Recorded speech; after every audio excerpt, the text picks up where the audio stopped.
but I think you're really going to enjoy it. And because I created that video, I'm not going to talk about, Toaster could be quiet. Excuse me, Toaster.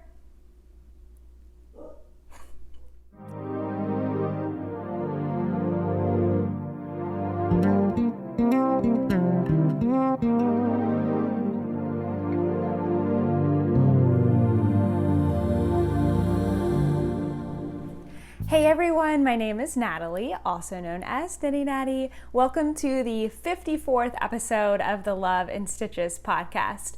Today is Tuesday, March 10th, 2020, and it is a hot day here in North Texas, just outside of Dallas. It was 80 degrees today. Actually, it might have been even warmer. So we've got AC going on all three floors of our house, and I have the fan going. Because it is hot. So if you see a little breeze going or hear a little extra noise, that is what's going on today. So craziness. Actually, I think tomorrow it's going to be 85 degrees. So yeah, I am wearing a sweater. You may recognize it. I have a finished object that I'll talk about in just a minute, but I did not wear it today. I was wearing a t-shirt for sure. Okay, so let's dive right in. It has been 2 weeks since I last podcast because I just had a lot of crazy stuff going on. Not crazy, just busy times at work, and then also getting ready to go out of town last week for my retreat, my knitting retreat. So I will talk about that again, or also at the end. But I just didn't get to recording a podcast last week. So that means I have lots of content to talk about today. And this is my first podcast for a new month, so I have actually none of the whips that I was working on are currently whips. I have completely finished or frogged everything that I was working on in February, and I have brand new things to show you for March. So this is going to be exciting. Let's get right to it. So I am wearing my finished Tanya by Caitlin Hunter, and I just cleared out my labels so that I have everything that I need. This is knit and spun right round sock in the colorway Dusty Roses. Now I knit, actually I don't remember what size that I knit. If you go on my Ravelry page, which is linked below, you can see which size I made. But I picked a size that would give me like 6 inches, I think, of ease in the bust.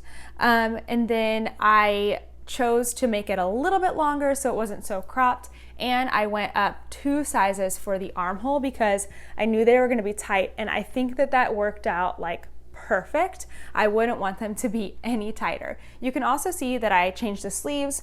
Tanya usually has sleeves about like halfway down your bicep, but I did not have enough yarn for that. Actually, I don't know. I think I've already put my yarn into my scrap chest, so I don't have my leftover yarn to show you, but I did not have enough yarn to complete those sleeves, which was perfectly fine with me. For my body, I didn't think that those sleeves would look proportional on me anyway, and so I am totally happy with this. So yeah, it is all done. I finished it, I guess 2 days before leaving on my retreat, and then no, that's not true. I finished the body and blocked the body before I did the sleeves. I had a couple trials with the sleeves.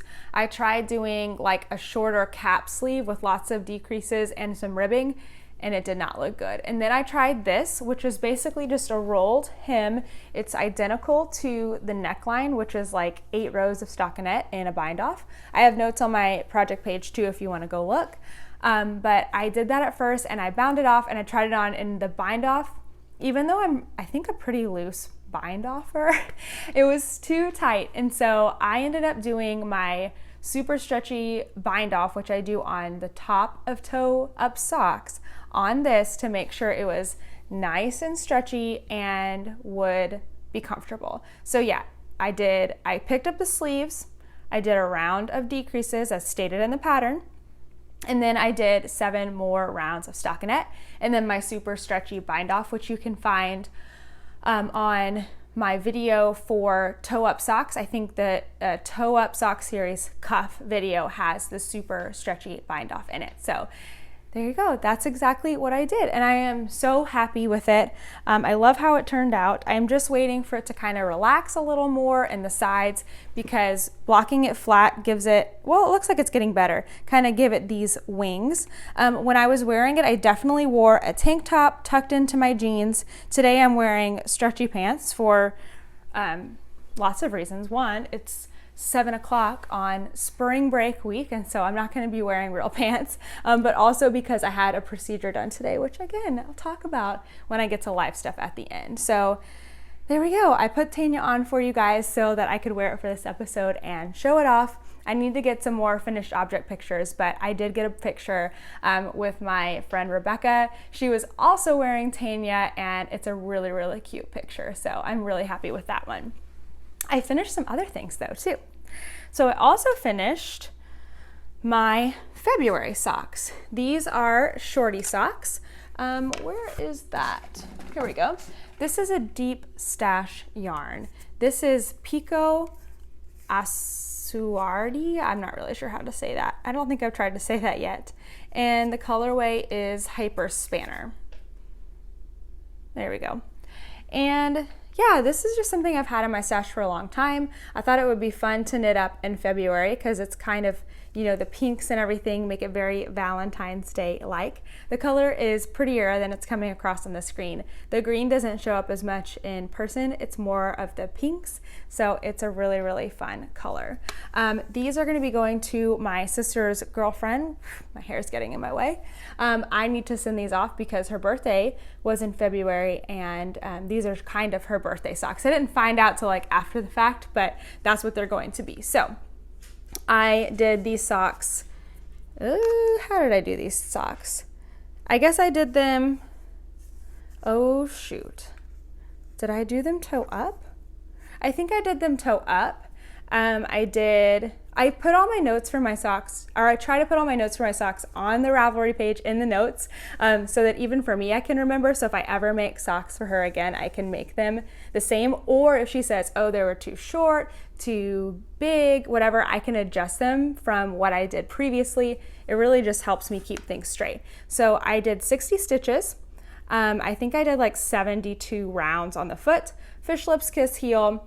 And then I did 1 round of decreasing after the heel to try to make the ankle a little tighter. I'm gonna have to await feedback on that from her and from my sister to see what they think about that. Then I believe I did 12 rounds of stockinette, 8 rounds of ribbing, and again, my super stretchy bind off, which you can find, I'll try to link it on YouTube. Works for more than just socks. So yeah, February socks, all complete. I just need to get them mailed off now. And then, we're not done yet. I finished some scrubbies. So my goal in February was to make a tulle kitchen scrubby every single day. I did not quite meet that goal, but I did make a ton of scrubbies. I have only 3.5 of these spools of 3-inch tulle left.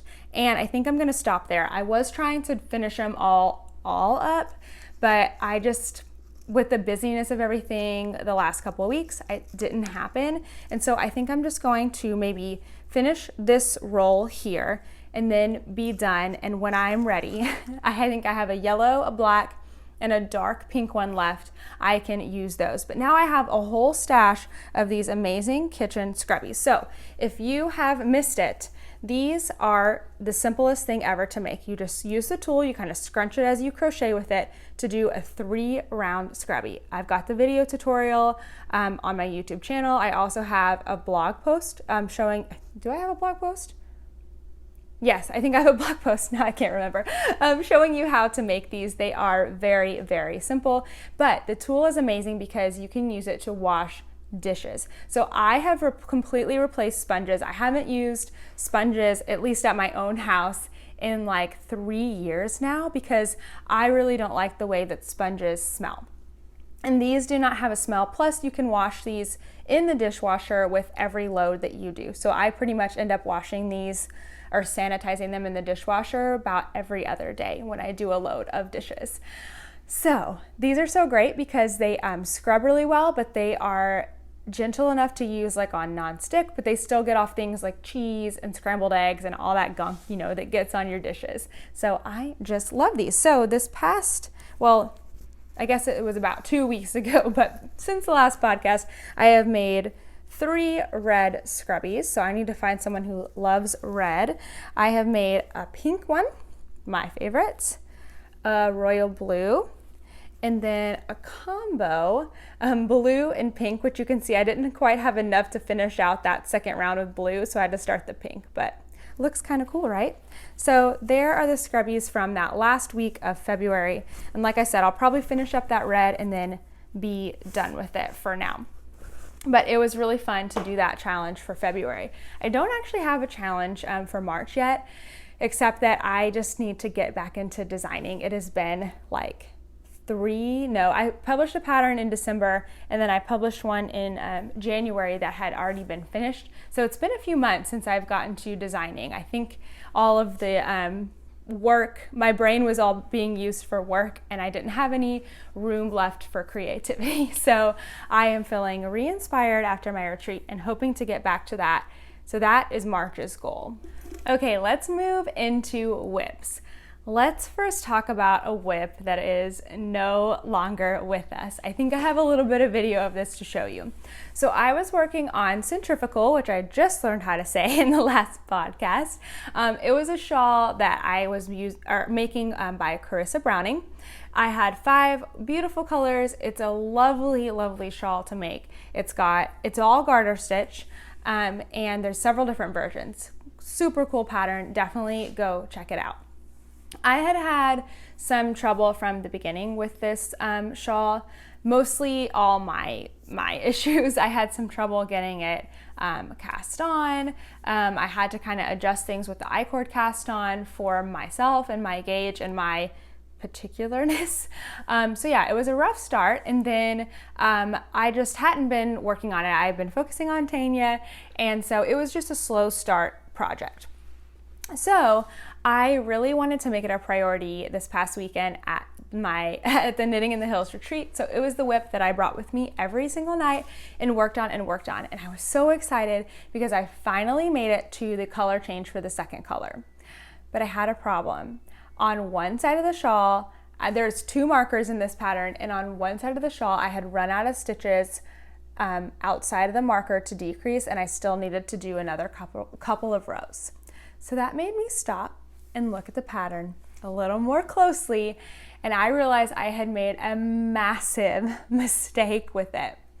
So basically, I was supposed to work to the first marker, increase, slip the marker. That was going fine. What happened was I did the same thing with the second marker. So I was like, increase with the first marker, knit to the second marker, increase with the second marker. Second marker was the problem. What I should have done is slip the marker first, then increase on the outside of it. I missed one thing. I didn't slip the marker first and then increase. And so I had increases going like this, where I should have had them going like this. So that one small thing that I missed in the wording, slip marker, then increase, changed the entire shape of the shawl. So it wasn't something that could be fixed. I definitely had to rip it out. And at this point, since it's the knit along for Fiberfest, which is coming up on the first weekend in April, I just knew, since it's March 10th, that I was never going to finish in time. And since I'd been having so many struggles with the project, I kind of was like, I guess over it is a way to say it. I wasn't unhappy with like the project itself. It was enjoyable. I love the pattern. So nothing against the pattern. It just wasn't going well for me. So I decided right then and there, after I whined about it a little bit and curled up in a ball and thought about if I could fix it, I decided to go ahead and rip it out and not cast it on again. So at this point, I am not making Centrifugal. It is gone. I deleted it off my Ravelry page. We are moving forward. So in the and trying to keep positive about it, and as I was ripping, I kind of felt like free a little bit, like now I am not having to work on this and try to get it done for the first weekend in April. I am free to cast on new projects, work on whatever I want, prioritize whatever I want. So I knew that it was the right decision. So now I am free to cast on new things, and I have 3 new whips to show you. So first is my March socks, which I got a lot of work on today.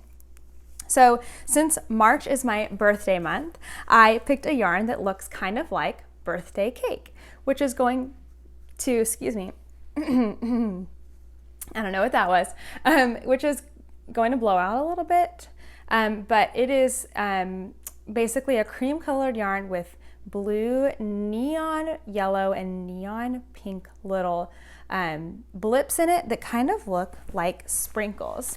This yarn is Knitted Wit Victory Sock, and the colorway is Felicia Cakes. Now this yarn, I believe I got it at Stash, which is in Oregon, and so I don't know if Felicia Cakes is a cake shop there or what, but I really love it.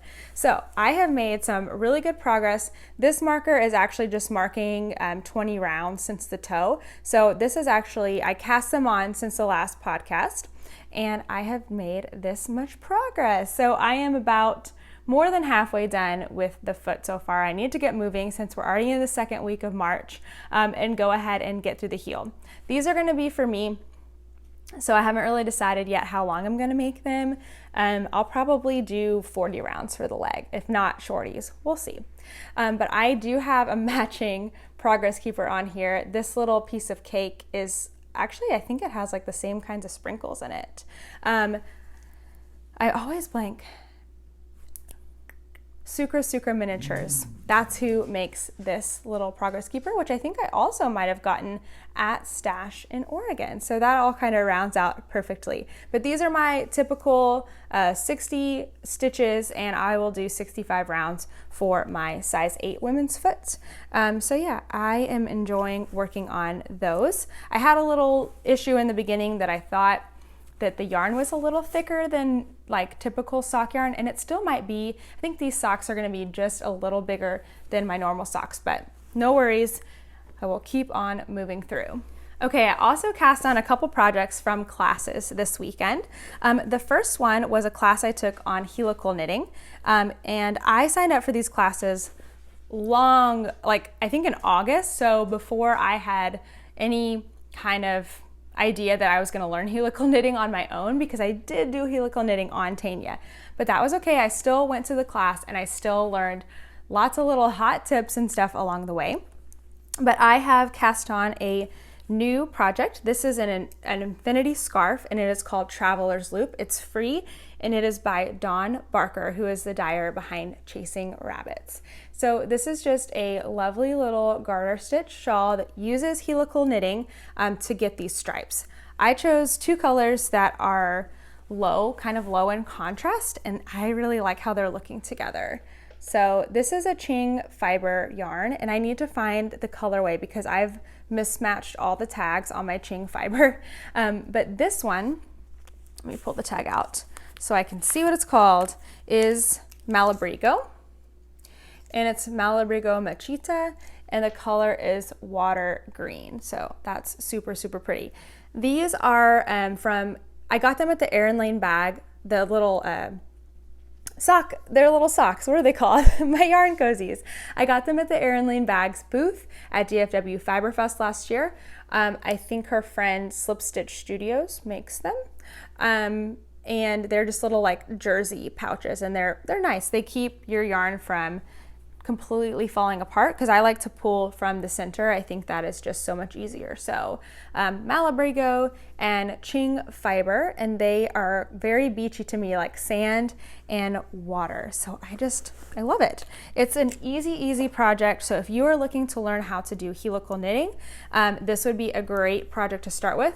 It's just garter stitch, and you can see the colors are like blending together really, really well. So loving that. That's been coming around with me. I just love working with single ply yarn.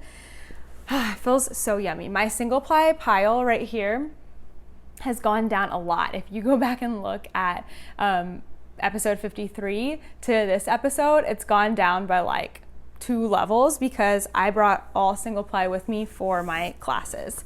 So I have one more new whip, and it is a shawl, and this one is so exciting to me. I actually just started it yesterday. It was a little birthday cast on because yesterday was my birthday. And this is also from a class. So I took a class on brioche from Leslie Ann Robinson this past weekend, and we were supposed to bring full skeins of yarn. So these are my 3 full skeins of yarn. So when I was planning the shawl that I ripped out, Centrifugal, I had these 3 colors along with some others, and people really, really liked them. And I really loved I've always loved, let me pull them out. These are in my float tote, by the way, which is one of my patterns. I've always loved these 2 together because this one has the same rosy pink, and this one has the same kind of speckles. It's like this navy purple and like little bits of red. And I didn't buy these together. I bought this one on my own. This is Hooker's Corner. I need to get all of my labels out here into my label thing. This is Hooker's Corner Lover's Lane, which is, I don't know if it's Lover's Lane like a song or Lover's Lane like a street. I'm not sure. But I got this at Bliss Yarns a long time ago, long before the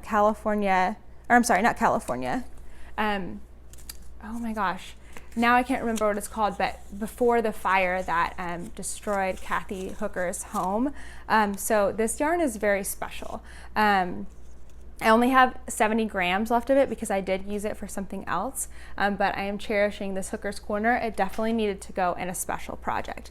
And then this yarn is Malabrigo, again Machita, and I seem to have lost, oh there it is. Their colorways are on like a separate tag. It is called Renaissance, and that was a gift actually for my birthday or maybe for Christmas a few years ago from my brother-in-law. So I think that's so special that he went and picked out this yarn.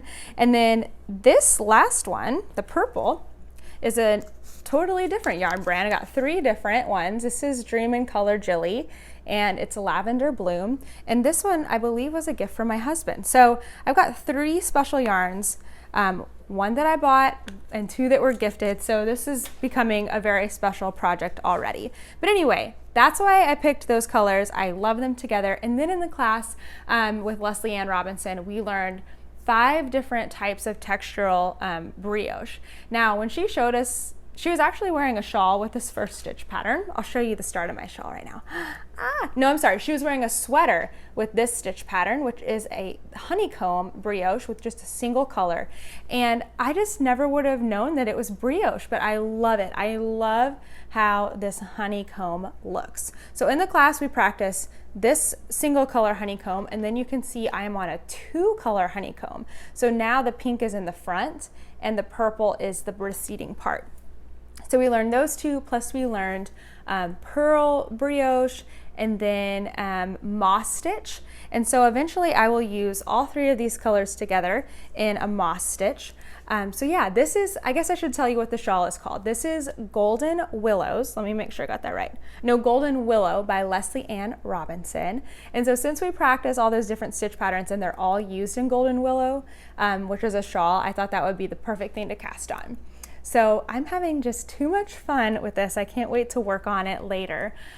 But Golden Willow, it starts out at a point, it increases, and then once I get to my full stitch count, I'll actually switch to just using 2 colors and doing traditional brioche with some increases and decreases. It's gonna be the most intricate brioche that I've ever done. I'm really excited about it. And then I will move back to these textural patterns and decrease down. So it's kind of like it goes bigger, straight, and then smaller at the end. So I think it will be a really wearable shape. But again, I am digging the single ply and loving doing something fun and interesting. So since I have, very plain socks and then a garter stitch scarf, I needed something interesting to kick things up a notch. But there are my 3 brand new whips for March. I am thoroughly enjoying them. Okay, it has been a couple weeks, so I have some questions that have built up. That sounds so weird to me. I don't know why. But I have some questions that have been coming in on the Ravelry group. So if you haven't already joined, head over and join the Love and Stitches Ravelry group. And you can always put your questions there in the Ask Me thread or ask in the comments on this video.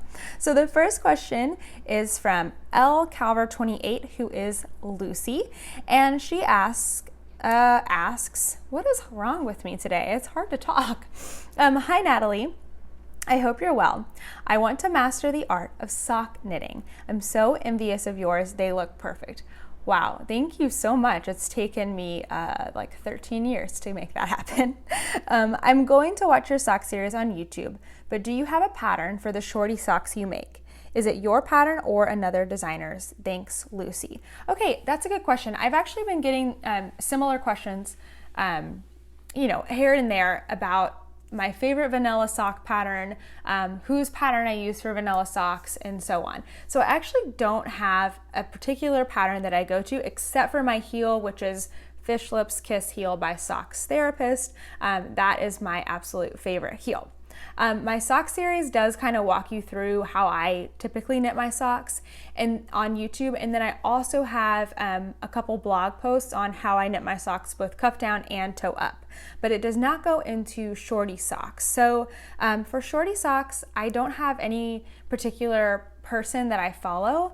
I've tried a few different things. So if you want to scroll through my projects and look at any of the shorty socks that you like, if you click on them, I should have in the notes how many rounds I did for the leg and cuff, and that should help you out, at least for now. Eventually, I would love to get kind of a vanilla sock pattern recipe thing out there, but I want that to be like really good and have a lot of good content in it, so it's going to take a while. But for now, yeah, if you just scroll through my projects, which again is linked below, and look for some, then you should find hopefully something that you will enjoy. These are like, I wouldn't say they're no-show, they're probably like, not crew, but just like short socks, ankle socks. No, not ankle socks. What do they call these? I don't know. But these have 12 rounds and then 8 rounds. So 20 total rounds after the Fish Lips Kiss heel. So if you do a similar short row heel and do 20 rounds, it will get you this look. So try different things out. You can definitely start your socks toe up if you want to, so that when you're creating the length for the leg, you can try them on and see if you like them. Make sure, the most important thing, especially when you're doing a shorter heel, is make sure that bind off is really, really loose, or you will not be able to get your socks on, and that is so disappointing. So I hope that helps, Lucy. I know that that doesn't give you like a pattern, but that's exactly what I do. There are lots of cute shorty sock patterns out there, so if you guys have any suggestions for Lucy, come over to Ravelry and reply to her question. I'd love to see what you guys, what kinds of shorty socks you guys make. Okay, the second question is from Mama Flake, who is Bethany. And before I read Bethany's question, go follow Bethany. Bethany has a second Instagram account. It is at tiny.wanderers. She has a tiny house. She's a traveling nurse, and it is really fascinating to see what she is doing over there. So go give her a follow. And then she also has her knitting account. So let's see, what is Bethany's question? Okay, she says, hey Natalie, I'm curious about your blocking mat. Where did you find it and would you recommend it? I live in a small space and I don't have much room to store big items. Again, tiny house, but want to be able to block my knitted sweaters properly. I currently use ABC foam blocks from Walmart. Okay, don't be ashamed. That's a good idea. Also, after the initial blocking of a sweater, do you need to block it after each wash or just lay it flat to dry? Thanks for being so willing to always answer questions and give advice. I love following you on Instagram, watching all of your podcasts and tutorials. You're an inspiration. Oh, thank you, Bethany.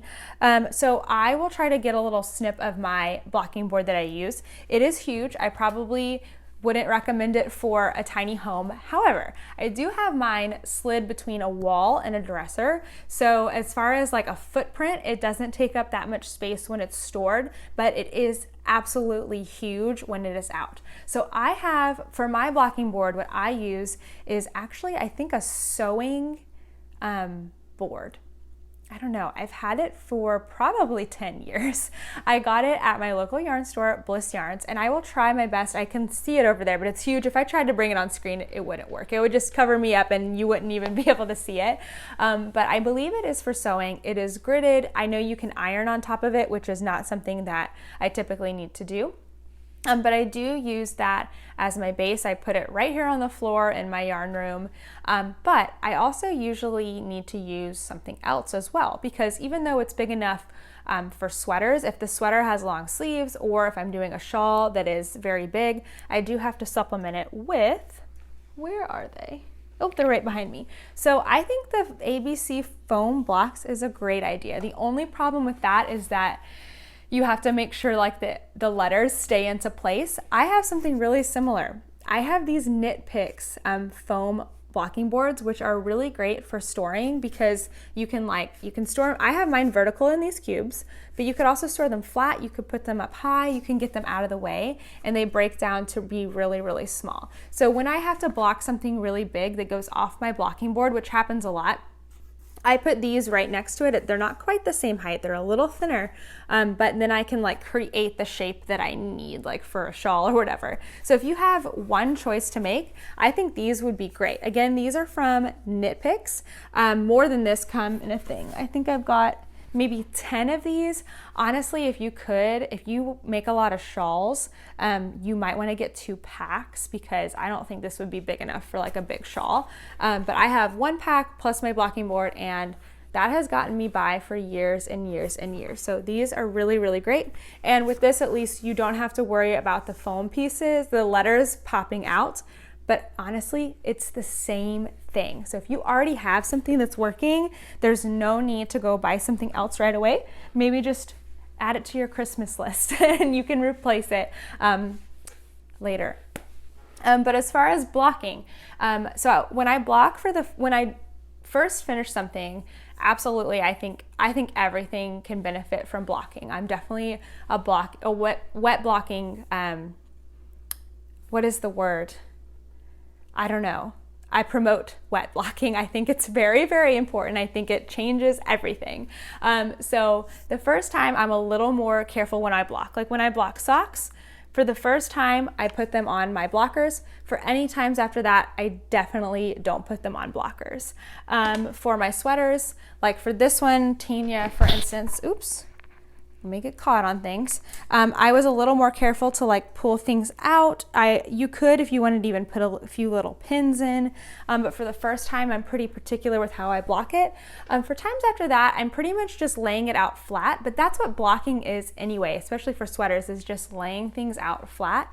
The only time that you want to be more particular is if you're blocking separate sweater pieces to certain sizes to then seam them. You want to be very careful that like both of your fronts of your sweater and your back of your sweater are all the same length when you block them so that they're easier to sew together.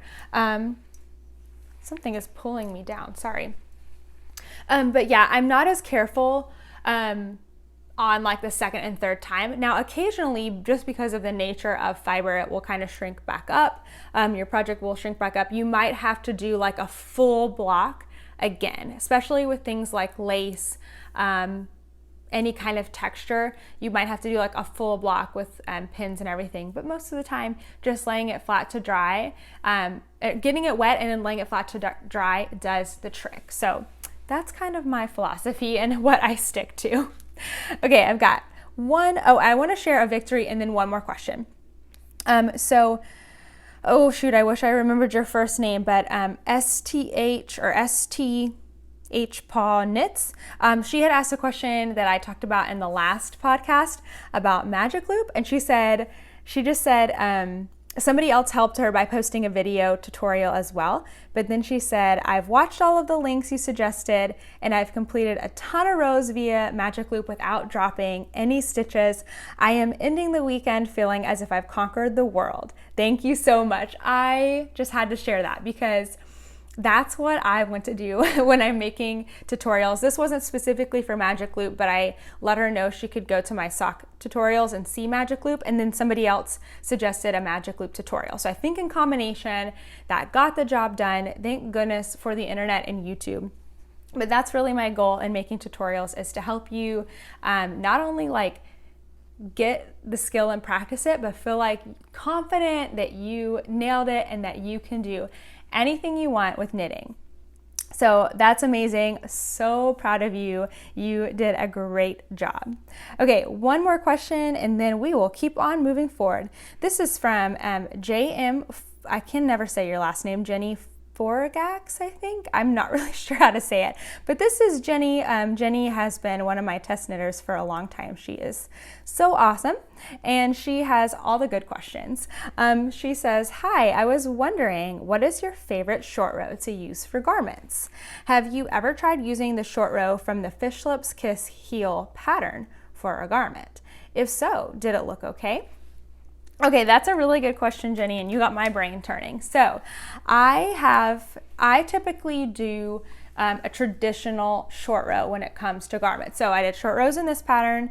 If you follow me on Instagram, you know I had some problems. But as far as like the wraps and picking up the stitches, the look of the short row, it went completely as expected. So traditional short rows, well, basically, let's start here. In case you don't know what a short row is, a short row is a way to shape a piece of fabric, basically creating like an incline or like a dimension within a flat piece. So most of the time you're gonna see it on like the shoulders or garments.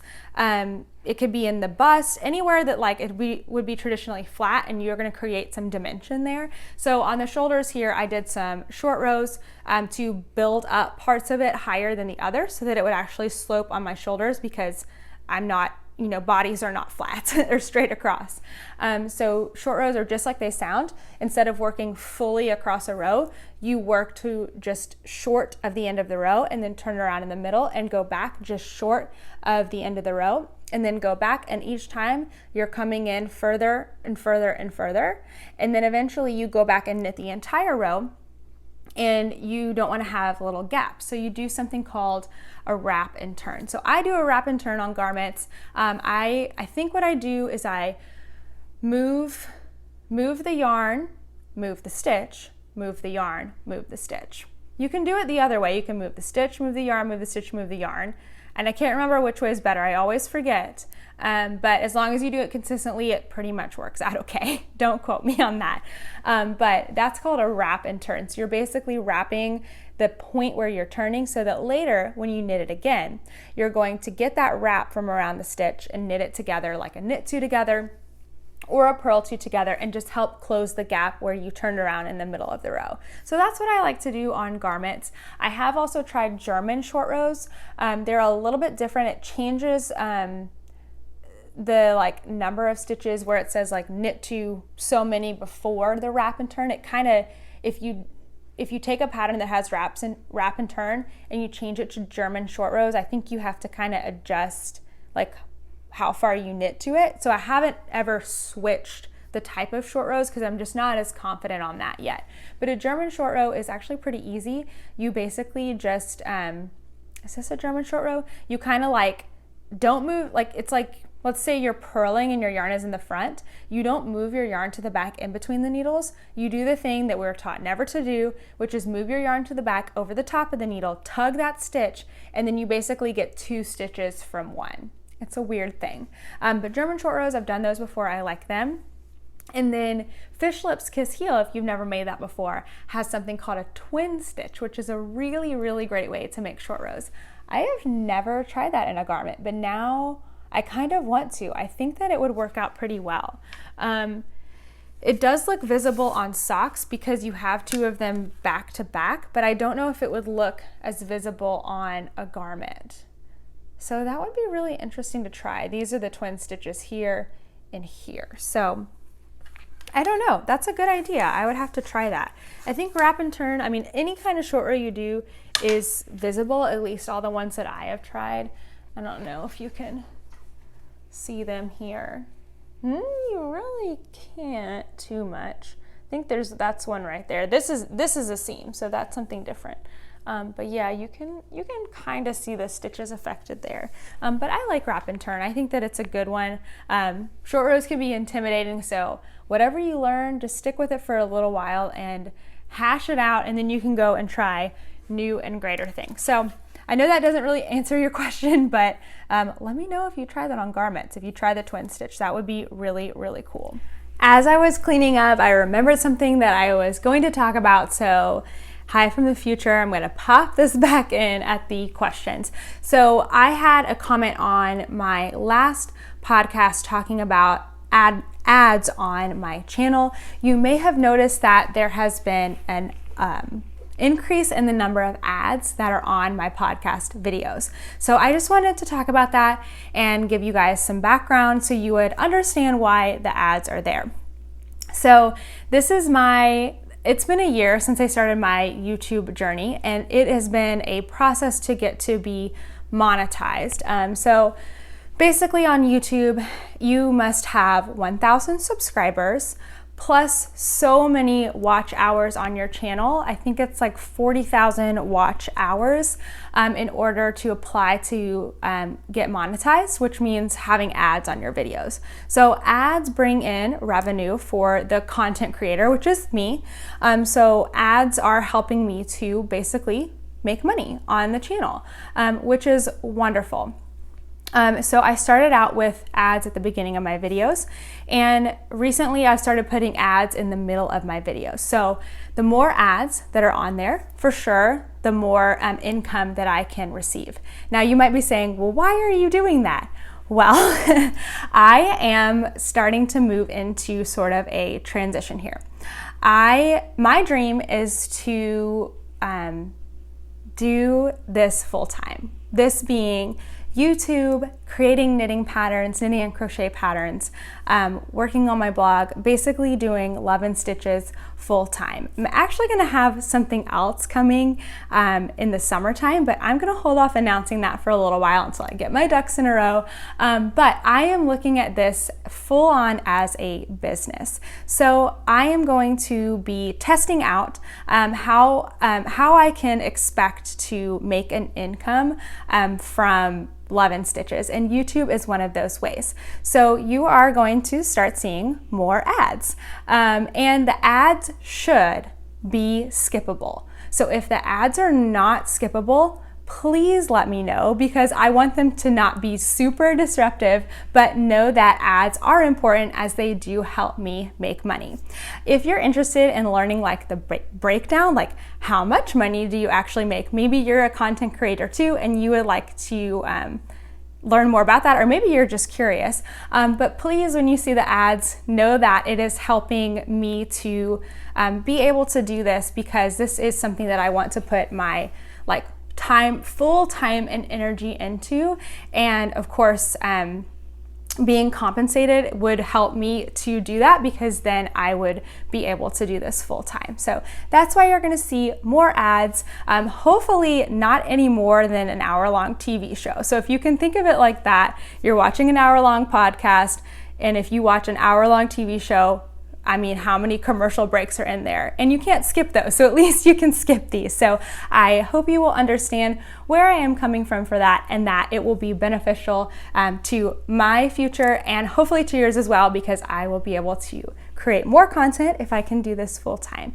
So just wanted to address that, because I feel like that's really hard to explain on a comment, and I don't want to come across as like greedy, of course, or negative or anything about. I want to be very transparent and just let you know where my dreams are and why I am doing things. So let's get right back into the fun knitting content in 3, 2, and 1. Okay, let's discuss some Love and Stitches news. So I have a brand new video. It just came out yesterday, and it is my Knitting in the Hills retreat vlog. So all throughout the last weekend when I went to the Knitting in the Hills retreat, I recorded lots and lots of video. I recorded, the food we had, the views, the classes that I took.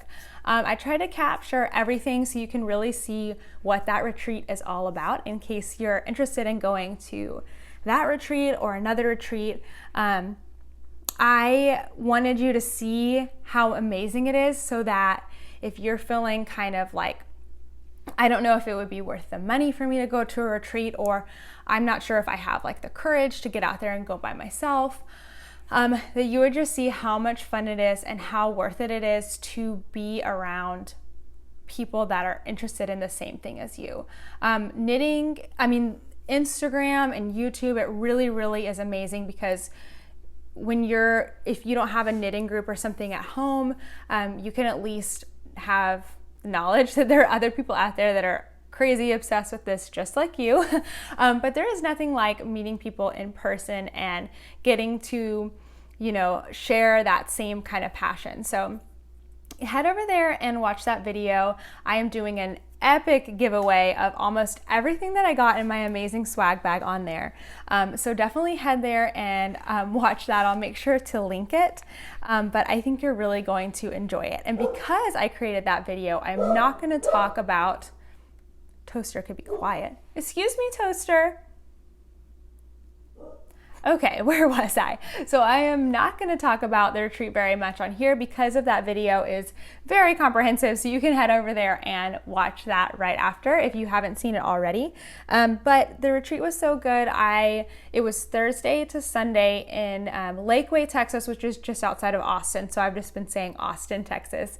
And I took 5 classes, 3 main classes and 2 mini classes. I learned helical knitting, how to have healthy hands, textural, brioche, shawl design, and color work. And it was amazing. It was so much fun. I have not decided with my friend Rebecca if we're going to go back next year or not. We have no reason not to go back. It's a lovely retreat. We've just been 2 years in a row now. So it might be time to try another retreat. I don't know. For the past, I think 4 years, I've tried to go to a retreat every year. And having one that's local that you can drive to just kind of brings the cost down, honestly. So that makes it even more appealing. But it really would be fun to get to travel to one. So maybe if you guys have retreats near you that you think are like amazing and worth traveling to, let me know, comment and let me know. But yeah, we'll definitely be figuring out our yearly retreat here, probably in the fall, because spring just seems to be like the time to go.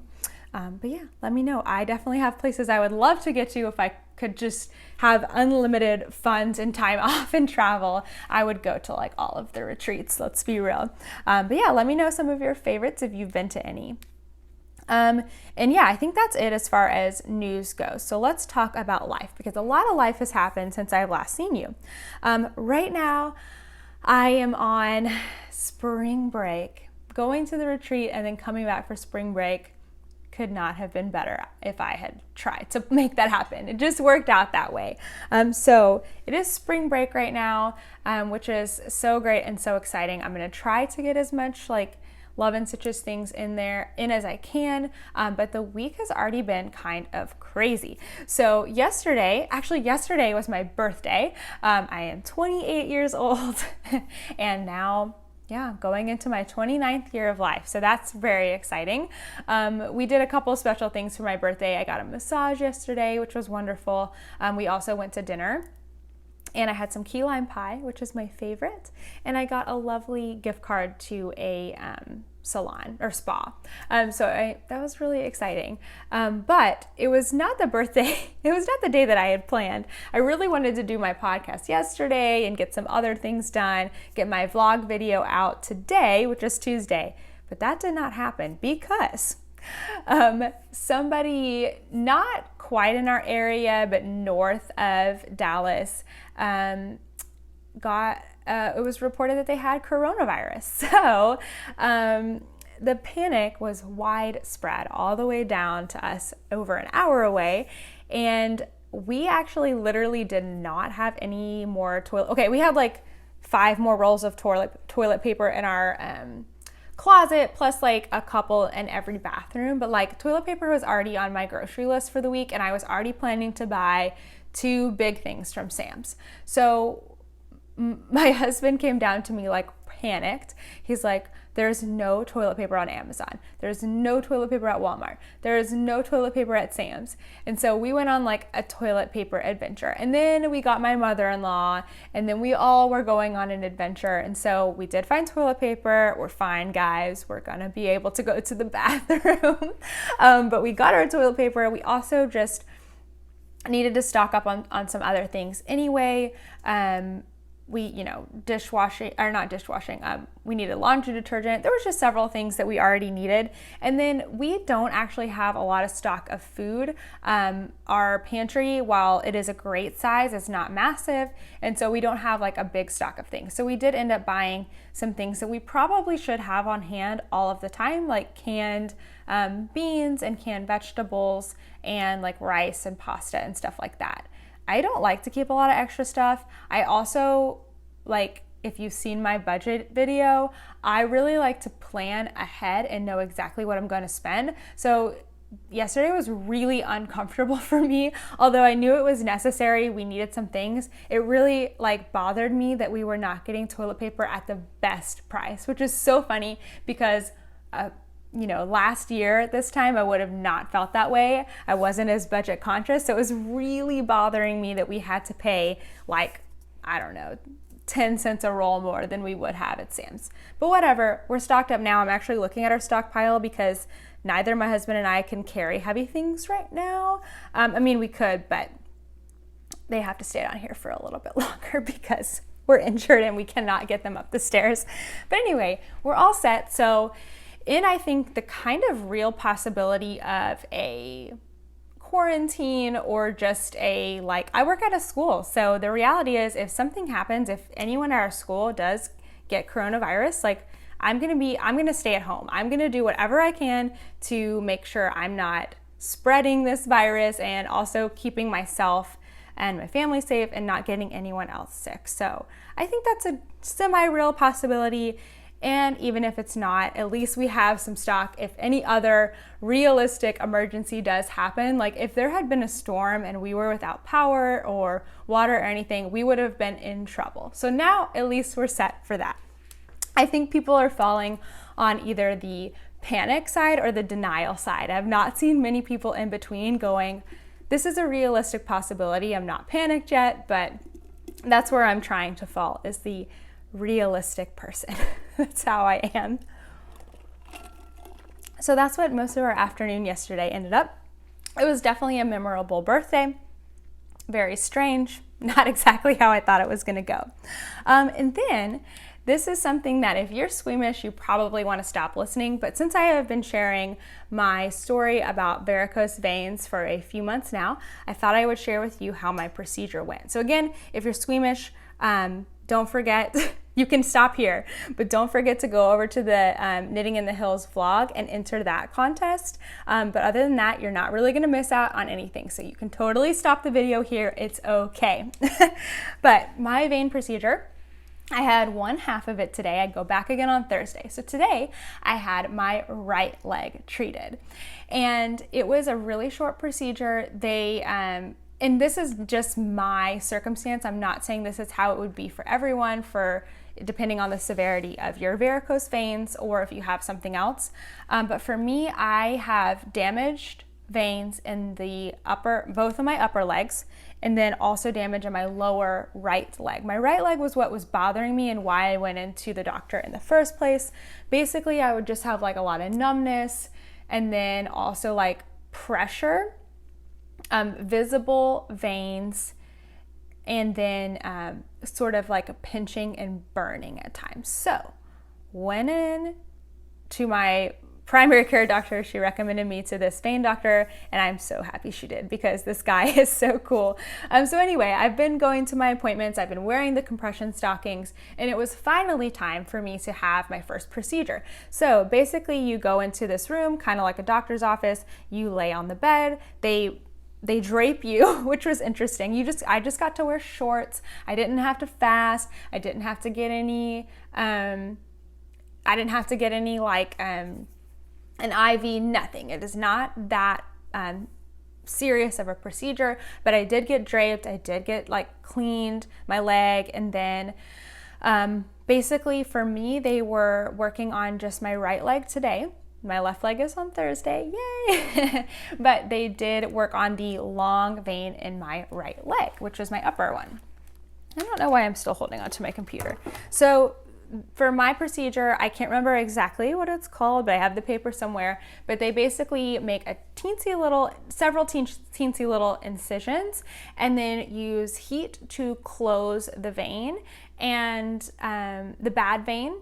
And the bad vein basically just dies inside your body, and your blood is magical and finds new routes, new veins to go through, so that it's not continuously trying to use those bad veins and basically making things painful.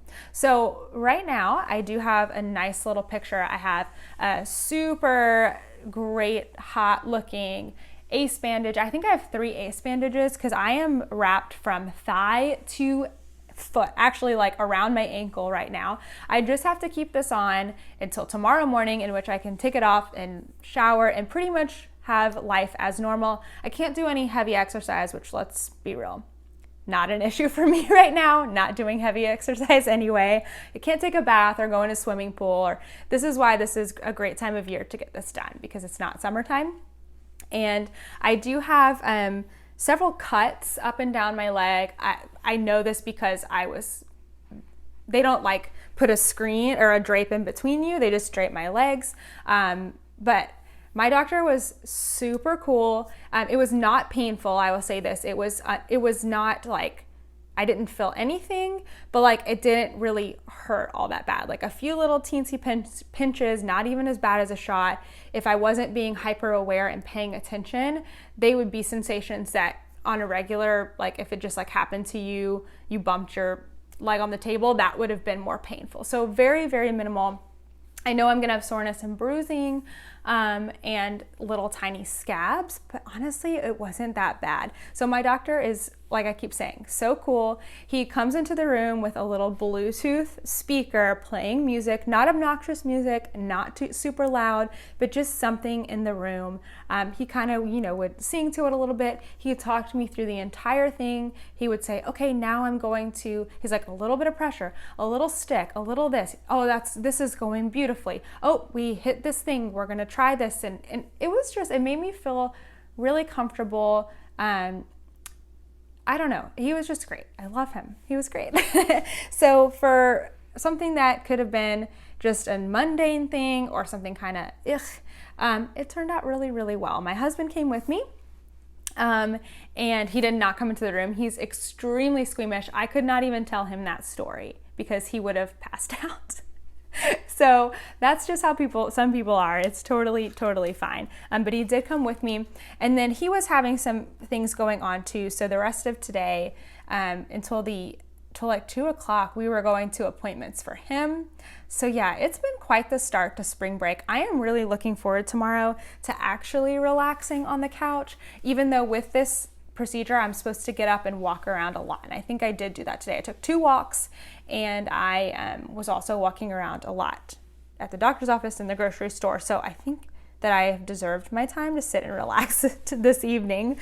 But yeah, that's what's going on with my veins. If you are having issues with your legs or your veins, go get it checked out. It cannot hurt. Okay, so yeah, spring break, retreat, I think that's everything. So lastly, just things that are bringing me joy, or something that's bringing me joy right now. Right now. Actually, let's say 2 things. One is single ply yarn. I don't know, it's just so light and so fluffy. I am really, really enjoying my 2 projects right now with single ply yarn.